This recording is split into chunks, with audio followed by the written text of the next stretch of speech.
la petite Bernadette a bénéficié de 18 apparitions de Notre-Dame, qu'elle appellera dans son patois Akero, c'est-à-dire celle-ci, jusqu'à ce que la dame donne son nom. Les apparitions ont commencé le 11 février 1858 et se sont achevées le 16 juillet de la même année en la fête de Notre-Dame du Mont-Carmel. Le 11 février a été instituée la fête de Notre-Dame de Lourdes, qui est devenue la journée mondiale des malades. Le message de Lourdes n'a rien perdu de son actualité. Il appelle à la prière, à la pénitence et à la miséricorde. Vous pouvez trouver dans le site des sanctuaires de Lourdes la chronique de ces 18 apparitions. 4 d'entre elles méritent tout de suite d'être relevées. La première parce qu'elle nous décrit à quoi ressemble l'apparition et parce que aussi elle est une leçon de prière. Celle du 24 février parce que la Vierge appelle solennellement à la pénitence. Celle du 2 mars parce qu'elle demande une chapelle et s'adresse aux prêtres. Et celle du 25 mars parce qu'elle révèle son nom. Nous savons que Marie est toujours envoyée par son Fils, elle est son porte-parole, et les miracles de guérison qu'elle opère, elle les opère au nom de son Fils. Marie, la mère de Jésus, et notre mère n'existent que pour son Fils et pour le bonheur de ses enfants. Par elle, c'est Jésus qui vient à notre rencontre pour nous libérer de toute maladie du corps et de l'âme. Bernadette, Bernarde Marie selon l'état civil, est née en la fête de l'Épiphanie le 7 janvier 1844 de l'union de François Soubirous, un meunier de 36 ans, et de Louise Castero, âgée seulement de 17 ans. Elle est baptisée 2 jours après sous le nom de Marie Bernarde, les prénoms sont inversés. Bernadette, comme on l'appellera familièrement, dans sa famille. Elle est l'aînée d'une fratrie de 9 enfants, dont 4 mourront en bas âge, à une époque où la mortalité infantile est extrêmement élevée.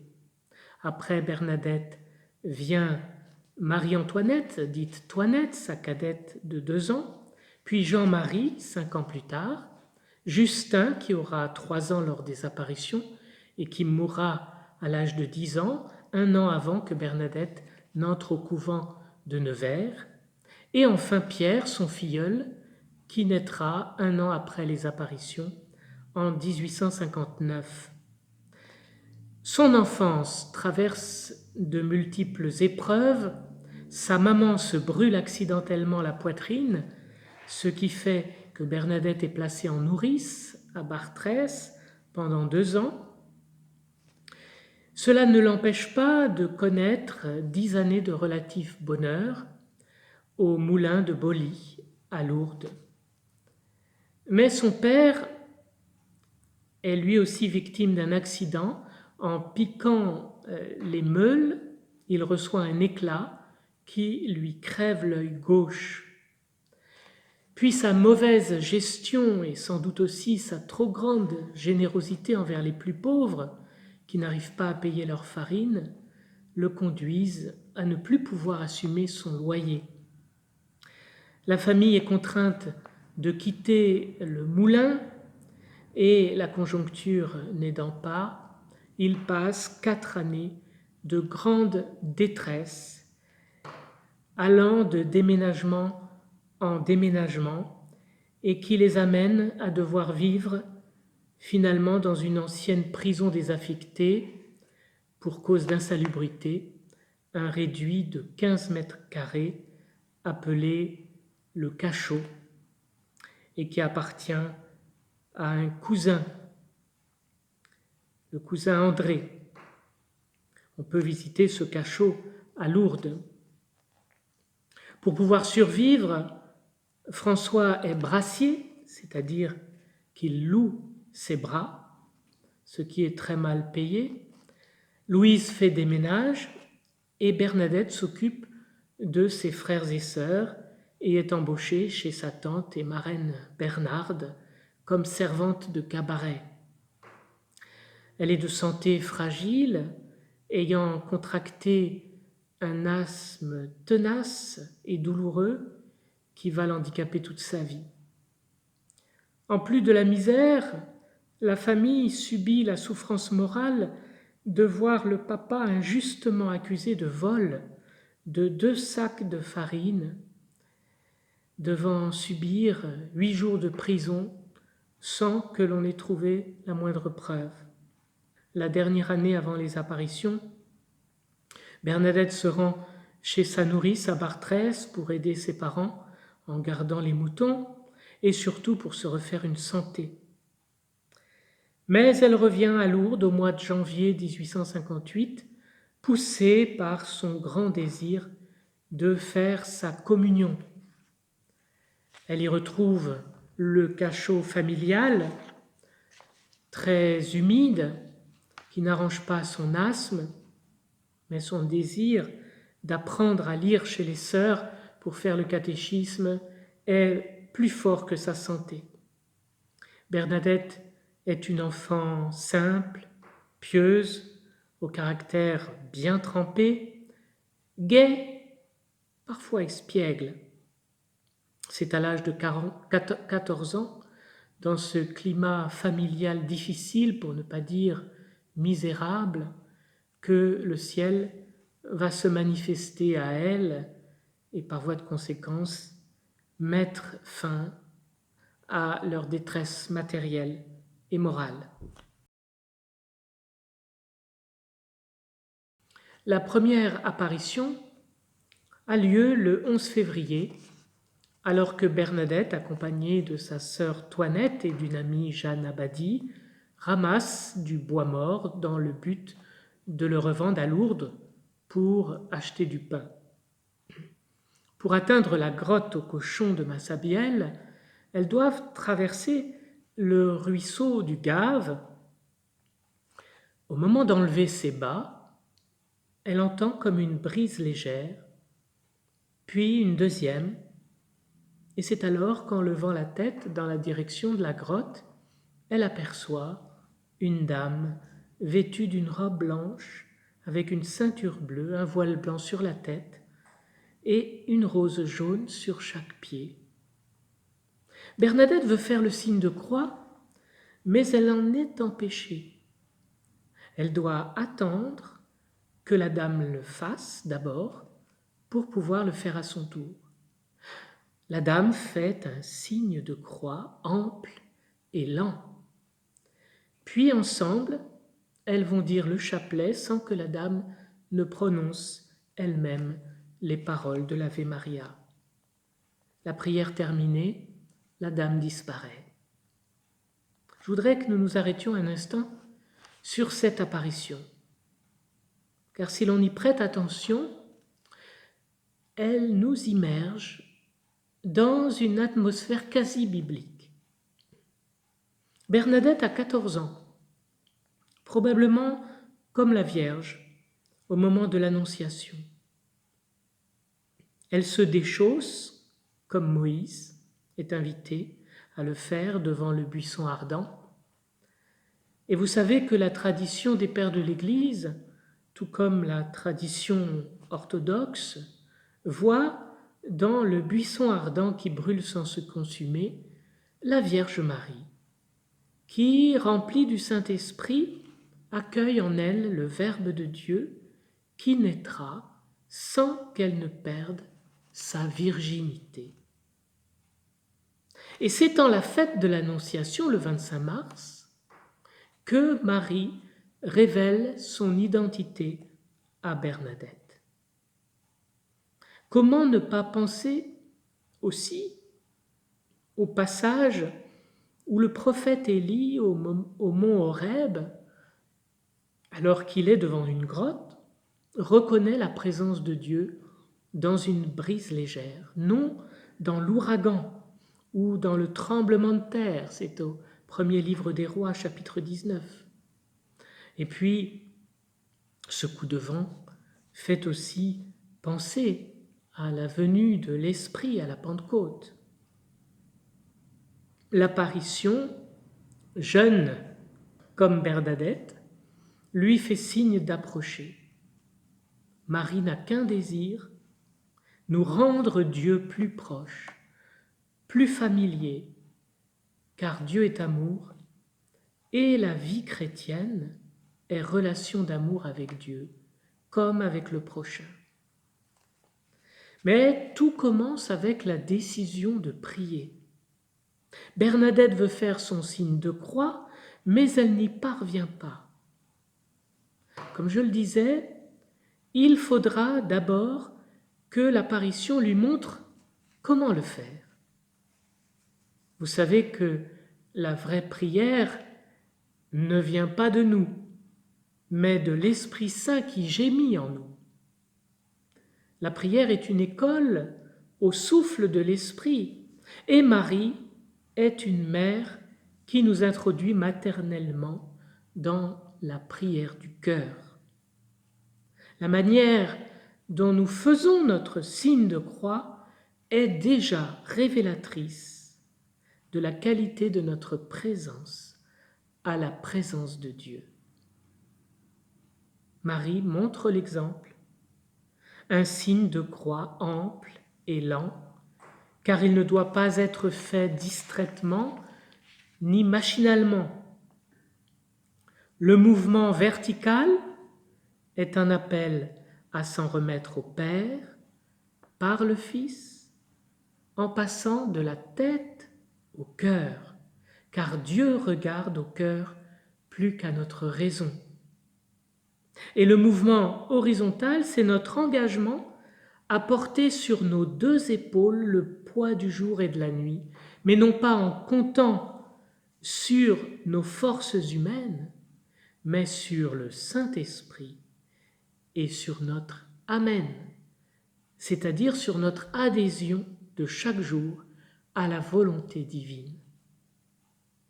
Et Saint Jean de la Croix dit, si vous voulez posséder le Christ, ne le cherchez jamais sans la croix. À la troisième apparition, le 18 février, jour où a été instituée la fête de Sainte Bernadette, la dame parle pour la première fois et lui dit deux choses capitales. Je ne vous promets pas de vous rendre heureuse en ce monde, mais dans l'autre. On pourrait traduire « Je ne vous promets pas le bonheur de ce monde, mais de l'autre ». C'est le sens véritable de la parole de la Vierge. Car ne pensons jamais que Dieu veuille priver le chrétien de bonheur sur la terre. C'est tout le contraire. D'ailleurs, Bernadette dira elle-même qu'elle est plus heureuse qu'une reine sur son trône. Pourtant, la croix ne l'a jamais quittée. Sur cette terre, la croix ne manque jamais à celui qui aime le Seigneur. Mais elle n'est pas accablante, elle est légère à porter quand on est uni à Jésus crucifié. C'est là qu'est le bonheur du ciel sur la terre. Et la deuxième parole que dit la Vierge, « Voulez-vous me faire la grâce de venir ici pendant 15 jours ?» Ce « voulez-vous me faire la grâce » est bouleversant de respect et de considération de la part de celle qui est tellement au-dessus de nous. Ce qui en dit long sur la qualité que devraient avoir nos relations, les uns avec les autres. Bernadette en sera bouleversée. Elle m'a regardée comme une personne, dira-t-elle. Elle a été regardée avec amour, comme la Samaritaine, comme Zachée, comme le bon larron. Un regard qui dit à chacun, qui que nous soyons, quoi que nous ayons fait, tu comptes pour moi, tu es précieux à mes yeux, je t'aime. Un regard et une parole qui élèvent, qui donnent confiance, parce qu'à la source, il y a une profonde humilité et un amour pur, celui du ciel. Il est possible à chacun de nous emparer de cet amour céleste qui rend nos croix légères à porter. La Dame ne se montrera pas à 2 reprises, le lundi 22 février et le vendredi 26 février. Bernadette repart de la grotte toute triste. Elle se demande si elle n'a pas déçu la Dame. En fait, il s'agit d'une mise à l'épreuve qui fait écho à tous ces moments de notre existence où nous sommes déstabilisés parce qu'il nous semble que Dieu se cache et que nous en nourrissons parfois de la culpabilité. Qu'est-ce que j'ai fait pour mériter ça? Alors qu'en fait, c'est une sorte de purification passive où il m'est demandé de tenir bon dans l'aridité, de dire comme sainte Thérèse de l'Enfant Jésus, je crois parce que je veux croire et non pas parce que je sens sa présence qui me console. Parfois les épreuves sont telles qu'on ne sent plus le ciel à nos côtés. Faut-il abandonner Dieu pour autant? Bien sûr que non, puisque c'est lui qui nous donne tout, la vie, le mouvement et l'être, dit saint Paul. Par contre, consentir à la croix, l'embrasser, produit dans l'âme une transformation plus profonde et bénéfique que toutes les consolations que nous procure le monde. C'est en étant crucifié que Jésus est glorifié. Sur un autre registre, il faut dire aussi que ces 2 absences répétées qui laissent Bernadette dans la tristesse sont aussi une preuve d'authenticité. Son expérience n'est pas subjective, car on ne peut pas préméditer une déception. Les 24 et 25 février retentissent le message devenu emblématique de Lourdes. Pénitence, pénitence, pénitence. Priez Dieu pour les pécheurs. Allez baiser la terre en pénitence pour les pécheurs. Et le lendemain, allez boire à la fontaine et vous laver. Ces jours sont humiliants pour Bernadette, qui doit boire une eau sale et boueuse et manger de l'herbe. Elle le fera pour les pécheurs en obéissance à ce que lui demande la Dame. On peut se demander pourquoi la Vierge demande de telles choses à sa fille déjà tellement humiliée par la vie, devant 300 personnes, puis 800, puis 1000 personnes, devant qui elle va devoir ramper sur les genoux dans la boue. Ce n'est pas pour lui donner une leçon, car elle est à ce moment l'icône du Christ, mais c'est pour donner une leçon au monde. La foule qui la regarde est scandalisée.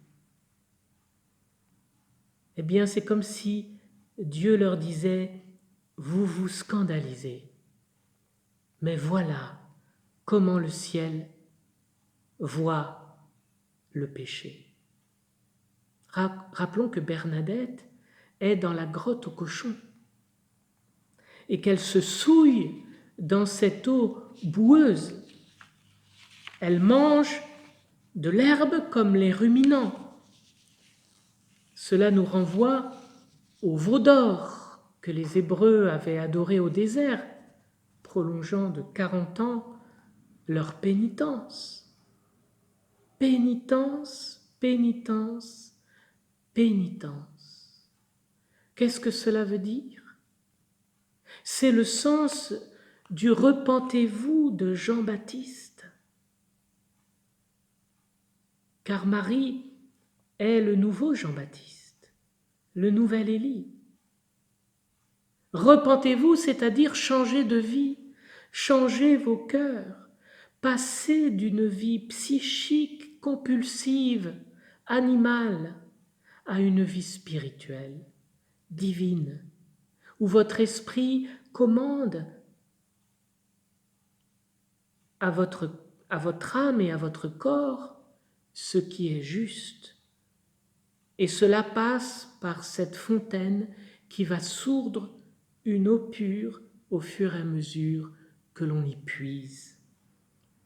Cette fontaine qui jaillit est évidemment une image du baptême que nous recevons et que nous actualisons au quotidien par notre fidélité à la Sainte Eucharistie, chaque fois que nous le pouvons, et aussi au sacrement du pardon chaque mois si possible, de même qu'au rendez-vous quotidien de la prière, mais pas une prière machinale que l'on expédie, une prière du cœur qui est un rendez-vous d'amour. Nous retrouvons ainsi notre dignité de fils et de filles de Dieu appelés à quitter la boue de ce qui est terrestre pour l'admirable lumière du ciel qui est la vie en Dieu. C'est là qu'est notre véritable guérison. Les guérisons physiques, qui seront nombreuses à Lourdes, sont les signes extérieurs de la véritable guérison qui est le fait de devenir enfant de lumière et de se conduire comme tel et non plus comme le vieil homme esclave de ses pulsions animales. Le temps ne me permet pas trop de m'étendre sur les miracles de Lourdes, mais je veux quand même évoquer le tout premier miracle qui eut lieu après la 12e apparition, le 1er mars 1858, où plus de 1500 personnes s'étaient rassemblées, et parmi elles, pour la première fois, un prêtre. Il s'agit de Catherine Latapie, une agricultrice de 38 ans, mère de 4 enfants. Elle s'était luxé le bras et paralysé la main droite à la suite d'une chute d'un chêne dont elle voulait faire tomber les glands pour nourrir ses animaux. Elle se rend à la grotte depuis chez elle à Loubajac, ce qui représente 7 km de marche. Elle arrive à la source, elle trempe son bras et sa main dans l'eau de la source, et voilà que sa main retrouve sa souplesse. Elle est enceinte de 9 mois et ressent alors les premières contractions. Elle prie aussitôt la Vierge de lui accorder une seconde grâce, celle d'avoir le temps de rentrer chez elle pour donner naissance à son enfant. Les douleurs s'arrêtent aussitôt. Catherine reprend le chemin du retour et parvenue chez elle, elle met au monde un petit garçon qu'elle prénomme Jean-Baptiste. Et beau clin d'œil du ciel, il sera plus tard ordonné prêtre. La foule grossit de plus en plus et les autorités s'inquiètent. Bernadette devra passer successivement devant le commissaire Jacomet, le procureur impérial du Tour, le juge d'instruction Ribes, et devant leur acharnement à vouloir la dissuader de se rendre à la grotte, elle affiche et révèle une personnalité d'un équilibre peu commun.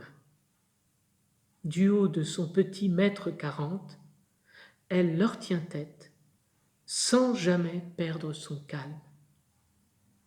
On connaît sa réplique devenue célèbre: « Je suis chargé de vous le dire. Je ne suis pas chargé de vous le faire croire. » Le 2 mars, un message est adressé au prêtre. « Allez dire au prêtre qu'on vienne ici en procession et qu'on y bâtisse une chapelle. » Bernadette, toujours très obéissante, en parle au curé de Lourdes, l'abbé Péramal. Il la reçoit plutôt fraîchement et il exige qu'elle donne son nom et qu'elle fasse fleurir en plein hiver l'églantier de la grotte. La demande de la Vierge est significative. Elle rappelle ce que mettra en évidence le dernier concile, que l'Église est avant tout le peuple de Dieu rassemblé autour du prêtre qui en est le guide. Une assemblée sans prêtre n'est plus l'Église. Mais l'Église ne se réduit pas non plus à sa hiérarchie. L'Église, c'est une famille où chacun a sa place unique de par son baptême. Et le Saint-Esprit souffle autant par les baptisés que par les personnes ordonnées, pourvu que l'on ait le cœur simple, ouvert et obéissant, comme celui de Bernadette. La dame fera languir le curé.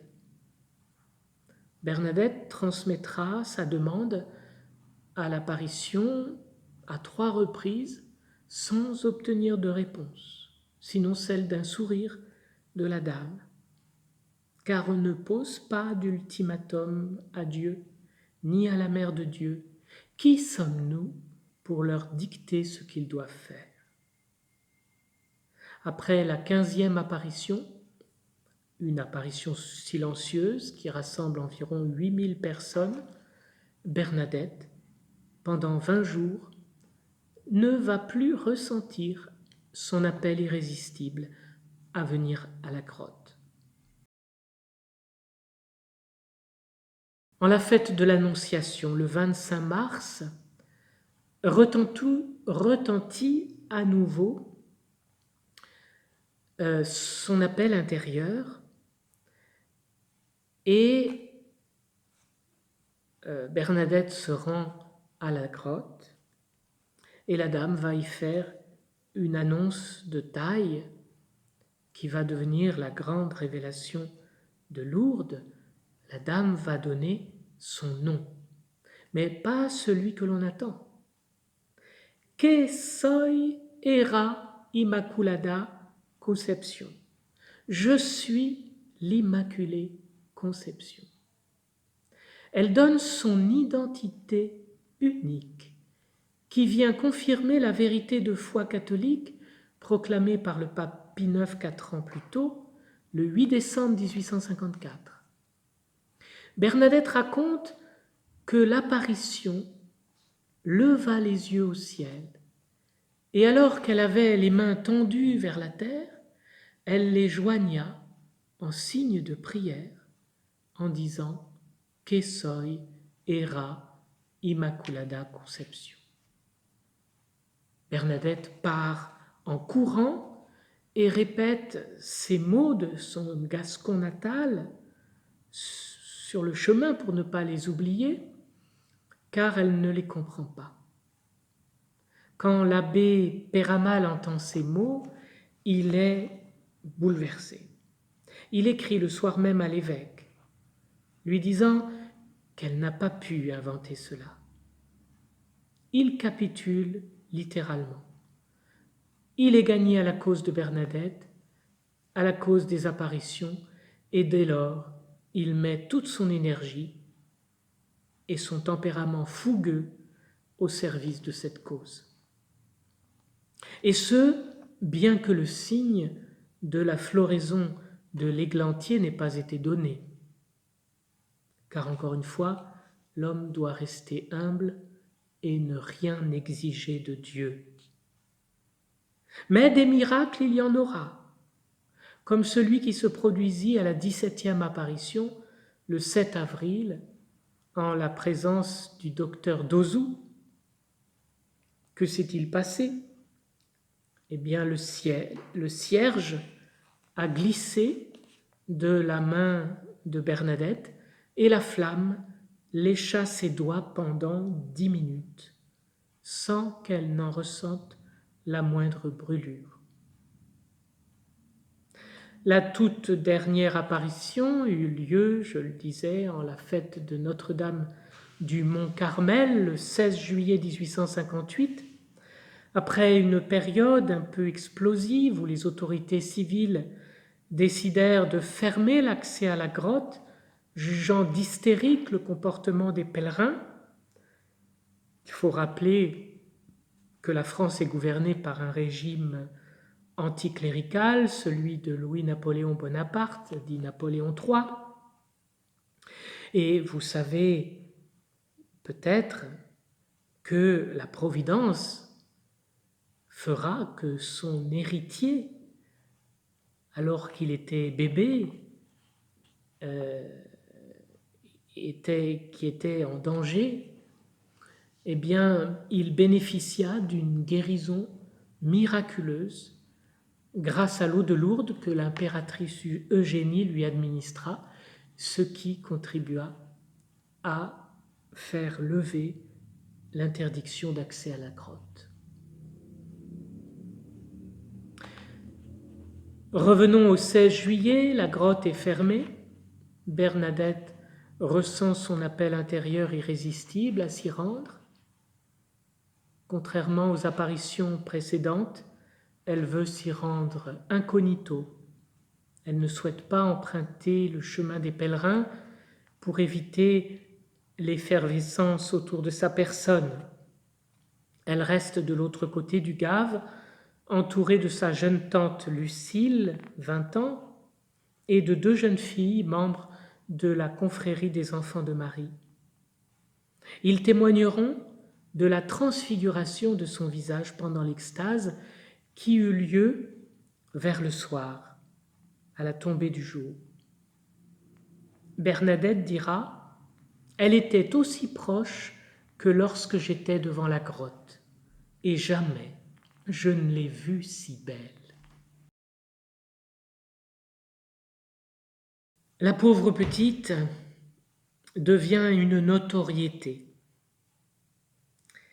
Et elle est véritablement livrée en pâture, tant aux incrédules qu'aux dévots, à travers des visites et des interrogatoires qui se succèdent au fil des jours. Elle doit raconter fidèlement le récit de ce qu'elle a vu et entendu, inlassablement. On veut la voir, la toucher, l'embrasser.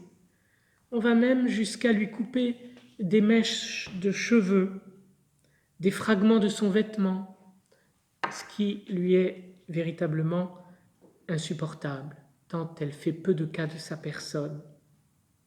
Elle écrira plus tard « Ce qu'on écrira sur moi de plus simple sera le meilleur.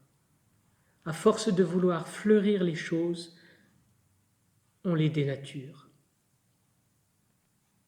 Seulement voilà, le Seigneur l'a dotée d'un charisme de guérison, sans qu'elle n'y soit pour rien, ce qu'elle répétera d'ailleurs à ceux qui lui vouent un culte. Sa vie devient impossible. Finalement, elle est envoyée à l'hospice de Lourdes chez les Sœurs de la Charité de Nevers, pour la protéger et aussi pour achever son apprentissage de la lecture et de l'écriture.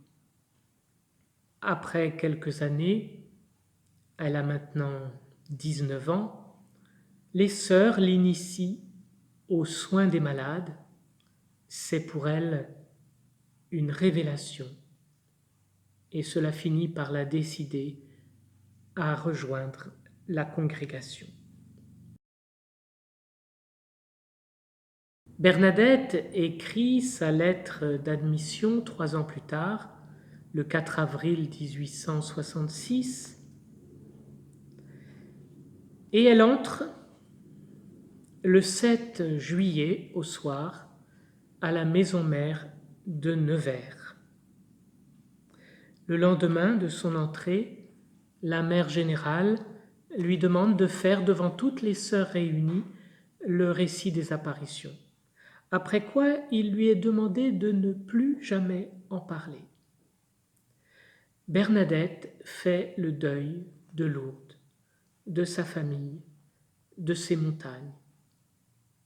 Son noviciat, où elle reçoit le nom de Sœur Marie Bernard,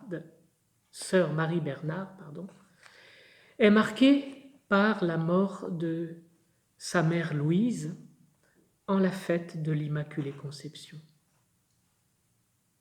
Comme Sainte Thérèse, quelques décennies plus tard, elle y voit le signe que désormais c'est Marie qui devient sa mère. Et quand son père François partira 5 ans plus tard, elle prendra Saint Joseph pour père. Bernadette souffre physiquement de l'estomac et de la tête. Elle apprend à mettre ses pas dans les pas de Jésus pour vivre d'amour, en s'efforçant de mourir à elle-même au travers d'une vie simple, faite de prières, de travail et de renoncement. Bernadette fait profession le 30 octobre 1867 avec une quarantaine d'autres novices. Son rêve aurait été d'être envoyée en mission dans une maison où l'on soigne les malades, mais sa santé déficiente ne le lui permet pas. Elle doit rester à la maison mère avec mission d'aider à l'infirmerie et de soutenir les jeunes novices parfois tentés par le découragement. Elle n'a que 12 années à vivre. Sa santé se dégrade peu à peu et elle passe plus de temps à recevoir des soins qu'à en donner.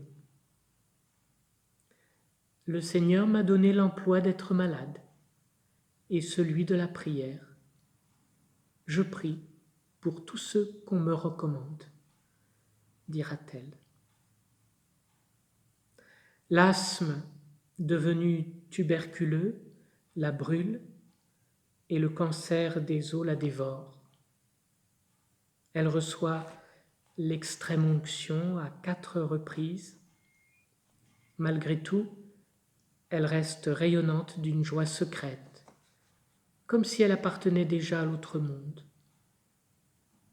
Elle n'a plus la force de faire de longues prières, mais elle murmure souvent des invocations courtes qu'on appelle oraisons jaculatoires, comme par exemple « Jésus, Marie, Joseph, je vous aime ». Les dernières années, elle est dans la nuit, comme le sera Thérèse de l'Enfant Jésus.